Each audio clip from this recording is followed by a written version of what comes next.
మన క్యాంపస్ నుంచి కోటా శ్రీనివాస్ని సందేశం ఇవ్వాల్సిందిగా కోరుతాం. ఈనాటి సమావేశానికి పోస్టర్ ఆవిష్కరణకు వచ్చినటువంటి పెద్దలందరికీ, అదేవిధంగా పాత్రికేయ మిత్రులందరికీ ఉద్యమ నమస్కారాలు. నా పేరు కోట శ్రీనివాస్.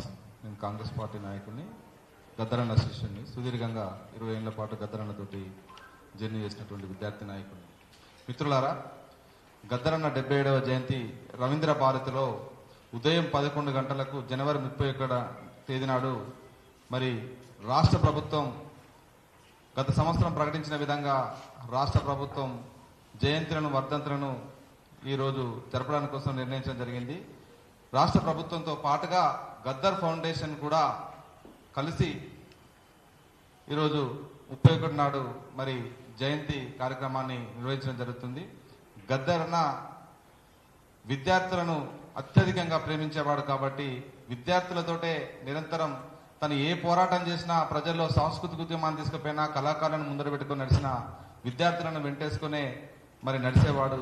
తెలంగాణ, ఉత్తర తెలంగాణలో సాంస్కృతిక మహాపాదయాత్ర చేసినా కూడా విద్యార్థులందరినీ, మమ్మల్ని అందరినీ కూడా ఆ పాదయాత్రలో భాగం చేసినటువంటి నాయకుడు. ప్రతి పోరాటంలో విద్యార్థులను భాగం చేసిన నాయకుడు కాబట్టి గద్దరన్నను స్మరించుకోవడానికి పెద్ద ఎత్తున విద్యార్థులు, యువతరం అంతా కూడా రవీంద్ర భారతికి 31 నాడు తరలిరావాల్సిన అవసరం ఉంది. ఎంత వరదాకనైతే జీవులు ఆకలితో అలమటిస్తాయో అంత వరదాకా గద్దరన్న పాట సజీవంగా ఉంటుంది. ఈరోజు భారతదేశంలో జరుగుతున్నటువంటి స్థితి మనం చూస్తూ ఉన్నాం.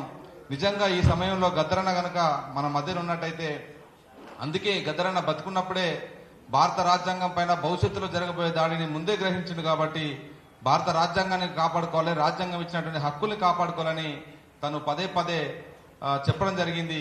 అది రాహుల్ గాంధీ గారు దాన్ని స్వీకరించి వెంటనే భారత్ జోడో యాత్రలో భారత రాజ్యాంగాన్ని కాపాడుకుందామనే నినాదాన్ని ఈరోజు ప్రజల్లోకి విస్తృతంగా తీసుకుపోయినటువంటి పరిస్థితిని మనం చూస్తూ ఉన్నాం. కాబట్టి ఈ పరిస్థితులలో గద్దరన్న ఉంటే ఎట్లా ఉండేది అనేటువంటిది మనం ఒకసారి రాష్ట్రంలో జరుగుతున్నటువంటి రకరకాల ప్రజాస్వామిక ఉద్యమాలు కావచ్చు, వాటన్నిటిని గద్దరన్న ఎట్లా విశ్లేషణ చేసేవాడు, ఒక మేధావిగా తన సలహాలు సూచన ఎట్లా ఉండే అనేది కూడా మనం ఆ రోజు జయంతి కార్యక్రమం రోజు మరి గద్దరన్న ఆలోచనను పంచుకుంటూ భవిష్యత్తును ఈ తెలంగాణలో ఒక ప్రజాస్వామిక వాతావరణం, దేశంలో జరుగుతున్నటువంటి అమానవీయమైనటువంటి సంఘటనలు, మనుషులను ఇలా ఏరువేతల పేరుతోటి చంపుతున్నటువంటి, దాడులు చేస్తున్నటువంటి ఇలా కేంద్ర ప్రభుత్వ తీరును అన్నిటిని కూడా గద్దరన్న ఎట్లా విశ్లేషించేవాడు అనేది కూడా ఆ రోజు మనం చర్చ ఉంటుంది. కాబట్టి పెద్ద ఎత్తున విద్యార్థులు, యువతరం అంతా కూడా వచ్చి ఆ కార్యక్రమాన్ని, జయంతి కార్యక్రమాన్ని విజయవంతం చేయాల్సిందిగా పిలుపునిస్తున్నాం.